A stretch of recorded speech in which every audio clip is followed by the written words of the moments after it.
Ini nih yang lagi panas banget di tongkrongan MMA sekarang. Nama Carlos Prates tiba-tiba meledak kayak petasan malam tahun baru. Gara-gara apa? Gara-gara dia ngebantai Jack Della Maddalena di UFC Port kemarin. Dan bukan sekadar menang, tapi ngehabisin pakai TKO.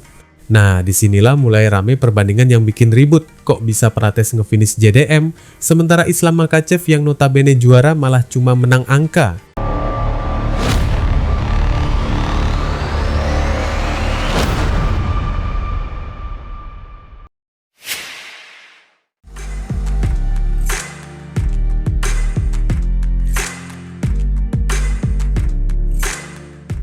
Gini ya, kalau cerita ini dibawa ke tongkrongan, ini udah kayak debat klasik. Lebih ngeri siapa sih sebenarnya?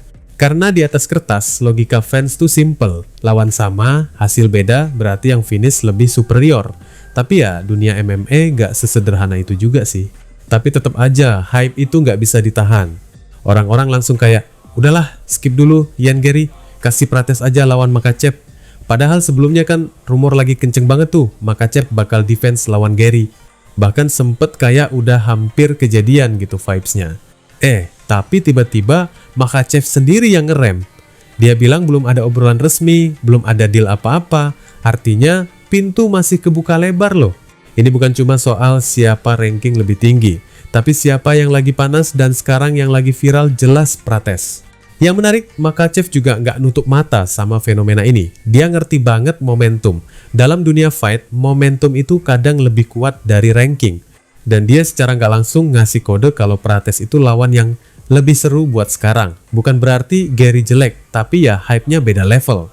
Di tongkrongan kalau dibahas, ini udah kayak pilihan antara fight teknis versus fight chaos. Garry itu lebih ke arah technical striker yang rapi. Sementara Prates, ini orang kayak bawa aura bahaya tiap masuk oktagon. Sekali kena bisa langsung tamat cerita. Но много слухов, что я дерусь с Иан Гарри, но пока еще я не видел никакого там. Не общался с официальными лицами насчет этого боя. Например, говорит, что он должен быть претендентом. Я не знаю, у меня сейчас так получается 3 или 4 претендента. Там Камару Усман недалеко, Иан Гарри, Моралес, Пратес. Но я думаю, сейчас Пратес больше как бы на хайпе, больше на слуху. Я думаю, с ним бой был бы более интересный. Tapi nih ya, yang bikin makin menarik adalah cara Makhachev ngelihat kemenangan Prates itu. Dia nggak langsung bilang, wah gila Prates lebih hebat dari gue. Enggak, dia justru ngebedah situasinya. Menurut dia, Jack Della Maddalena itu bukan lagi versi terbaiknya pas lawan Prates. Katanya JDM kelihatan kayak belum pulih mental dari kekalahan sebelumnya, dan kalau dipikir-pikir masuk akal juga sih. Dalam fight game, mental itu setengah dari kemenangan. Kalau kepala lu masih kebayang kalah, refleks lu bisa telat, keputusan lu jadi ragu, dan itu fatal banget di level UFC. Makhachev bahkan nyorot perubahan gaya JDM. Biasanya agresif, banyak movement, pintar cari celah. Tapi lawan Prates, kayak pasrah nerima pukulan. Itu yang bikin fightnya kelihatan jomplang banget.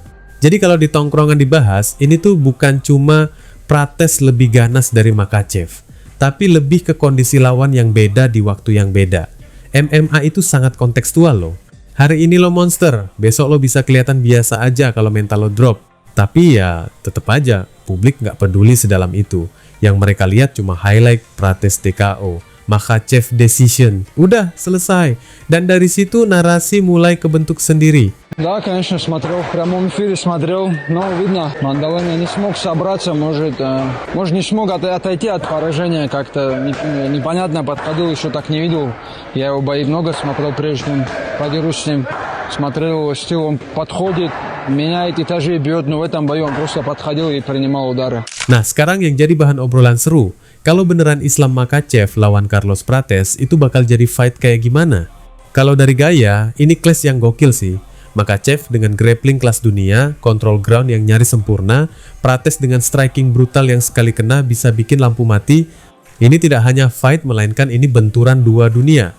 Dan yang bikin makin panas, Prates lagi di fase nggak takut siapa-siapa.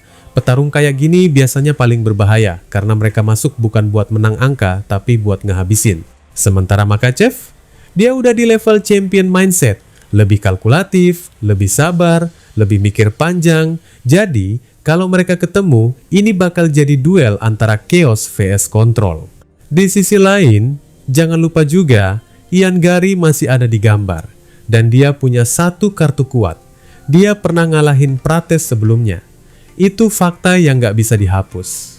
Jadi secara logika ranking dan rekam jejak, Gary masih punya alasan kuat buat dapet title shot duluan. Makanya sekarang posisi UFC itu tricky. Mau pilih yang logis, Gary. Mau pilih yang hype, Prates. Dan kalau lu ngerti bisnis UFC, kadang yang hype itu lebih menggoda. Belum lagi ada nama lain yang disebutin Makhachev kayak Kamaru Usman segala. Tapi jujur aja nih ya, dibanding nama-nama itu, Prates lagi paling naik daun. Ini momen langka yang kalau nggak diambil bisa lewat gitu aja. Jadi sekarang kalau kita bahas santai ala tongkrongan, ini bukan lagi soal siapa paling layak di atas kertas, tapi siapa yang paling bikin orang pengen nonton. Dan saat ini, jawabannya jelas, Carlos Prates. Tinggal sekarang UFC mau main aman, atau gas sekalian bikin chaos.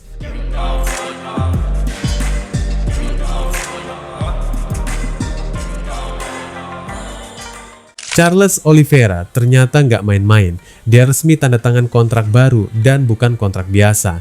Langsung 8 pertarungan. Ini sinyal jelas banget kalau si Do Bronx belum ada niatan cabut dalam waktu dekat.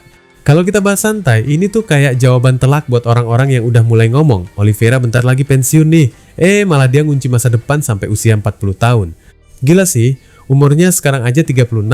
Berarti masih ada beberapa tahun lagi dia bakal warawiri di divisi ringan. Pelatihnya, Diego Lima, juga nggak nanggung-nanggung ngomongnya. Dia bilang deal ini luar biasa, nggak ada sisi negatifnya sama sekali. Artinya dari sisi finansial, jadwal, sampai peluang, semuanya udah dipikirin matang. O Charles, nós renovamos o contrato, renovamos mais 8 lutas. Então nós temos luta até os 40 anos de idade do Charles. Então para aquelas pessoas que diziam que ele ia se aposentar, esperem mais. Foi um contrato maravilhoso, maravilhoso. Igualmente bom? Maravilhoso.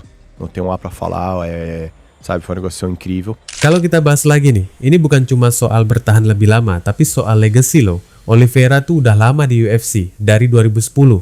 Bayangin, lebih dari 1 dekade dia survive di organisasi paling brutal di dunia MMA. Dan bukan sekadar numpang lewat, dia itu salah satu finisher paling sadis di UFC. Rekor submission terbanyak, KO juga ada, bonus fight juga numpuk. Makanya walaupun sempat jatuh bangun, nama Oliveira nggak pernah benar-benar hilang dari atas. Tapi ya, kita nggak bisa pura-pura lupa juga. Dia sempat kena realita pahit waktu dihajar Ilia Topuria. KO di ronde pertama itu bukan kekalahan yang bisa langsung dilupain. Banyak yang mikir saat itu, udah selesai nih era Oliveira. Tapi justru di situ kelihatan mentalnya. Dia nggak kabur dan nggak ngilang, malah balik lagi, langsung cari kemenangan. Dia ngunci Mateusz Gamrot lewat submission, terus lanjut ngalahin Max Holloway lewat decision buat ngambil sabuk BMF. Nah ini yang menarik, walaupun dia kalah KO, tapi dia masih bisa bangkit dan bahkan ngangkat sabuk lain. Dan disinilah posisi Oliveira jadi menarik. Dia mungkin bukan nomor 1 sekarang, tapi dia ada di posisi nunggu momentum. Kalau ada perubahan peta, Oliveira bisa langsung nyelonong masuk title contention lagi. Mungkin bukan yang paling hype sekarang, tapi selalu ada di situ dan siap nyerang kapan aja. Oliveira itu tipe petarung yang bikin fight jadi chaos dalam hitungan detik. Berdiri bisa KO, jatuh ke ground langsung jadi mimpi buruk buat lawan. Itu yang bikin dia selalu relevan, bahkan di usia yang udah nggak muda lagi untuk ukuran fighter. Makanya kontrak 8 fight ini sebenarnya bukan cuma soal jumlah pertandingan. Ini kayak statement, gua belum selesai. Wassalamualaikum warahmatullahi wabarakatuh.